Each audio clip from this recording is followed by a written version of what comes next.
Hello everyone and welcome back to another book review. Today I am going to be reviewing an audiobook that I listened to, and this is Ken Follett's Notre Dame, a short history of the meaning of cathedrals. So listen to this audiobook. I'm going to talk about what's in this audiobook, what I thought about this book, and if you like this book, some related books that you can read. Ken Follett is probably best known for his work, The Pillars of the Earth, which is a fictional work describing the building of a cathedral. I actually have not read The Pillars of the Earth. I have seen that book in many libraries in all of my different locations where I've lived, but I have never read it, but I want to read it. And Ken Follett has a special connection with cathedrals due to this book. He's not an academic and he's very upfront about that, but he has done a lot of research. And the impetus for this book was the fire that took place recently at Notre Dame, where the cathedral caught fire and was large portions of it destroyed. And they have been, of course, rebuilding it. And if I remember from the Olympics correctly, they actually rang the bell for the first time since the fire as part of the Olympic starting ceremony.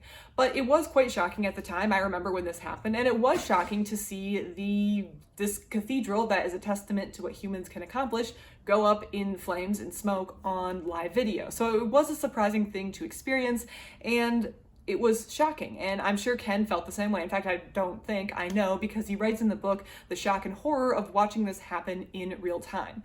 And due to his name being out there associated with cathedrals, he was invited to appear on a lot of TV shows and radio afterward to talk about what cathedrals meant. And his publisher got in touch with him and asked him if he would write a book, and that's where this came from, which is a very brief book just outlining the basic history of Notre Dame and the way and the role it's played in human history. This is a very, very brief book, and as he mentions in the beginning of this book, all of the proceeds from this book are supposed to go to the rebuilding fund, which I say supposed to, but I'm sure that's actually what did happen. I do rent my books from the library, so I'm not sure what tiny royalty fee that they got from this book, but if you do choose to purchase it, that is what's supposed to be happening with the money. So if that sways you into purchasing it, then yeah, there you go. There's another thing in the purchase category. In this book, Follett describes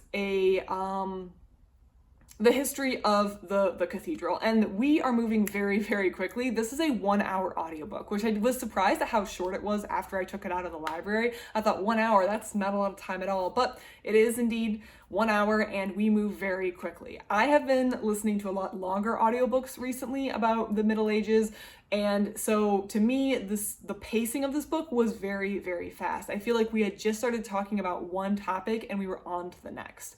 And to me, there were 3 big sections in this book. The first is the building of the cathedral by the commissioning by the bishop, I think it was the bishop, and then the emphasis on the craftsmen, the masons, the master masons, the way that these sort of things were planned out in the Middle Ages. And that felt very much tied into a lot of the other books that I have been reading, like the Medieval Craftsman series and the Medieval Horizon book that I read by Ian Mortimer. So all those books will be linked at the end of this video. So I felt like that section about the building of the cathedral initially, the way it was probably tied into jealousy and feelings of wanting to have a beautiful cathedral, as well as the skills required to build it. It all tied in with books that I have been reading before, so that was very enjoyable and fun to see tie in with other books that I have been reading.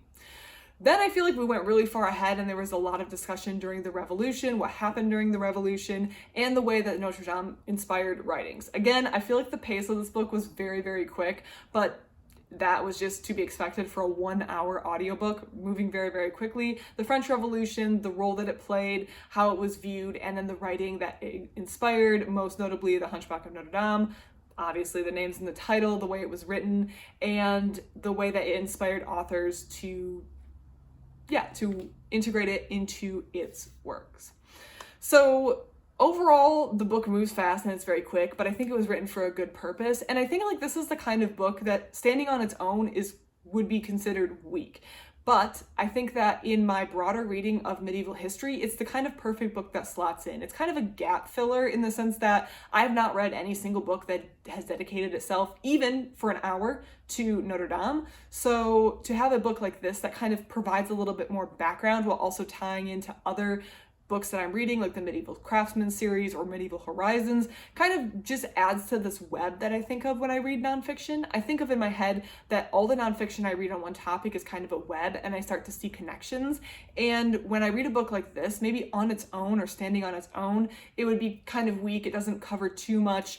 It's just very brief, basic overview. But when it's added to this web of other related books, they all kind of interconnect, and I start to see the way they play with one another. So for that reason, if you read a lot or you enjoy reading about the Middle Ages, or if you enjoy reading about architecture, I guess, or the role cathedrals or religion plays in society, this could be a great book to slot into your personal web of nonfiction reading that you have done. And I would love, if you have read this book, to provide your thoughts and comments in the comment section down below. Thank you so much for watching, and I hope you have a great rest of your day.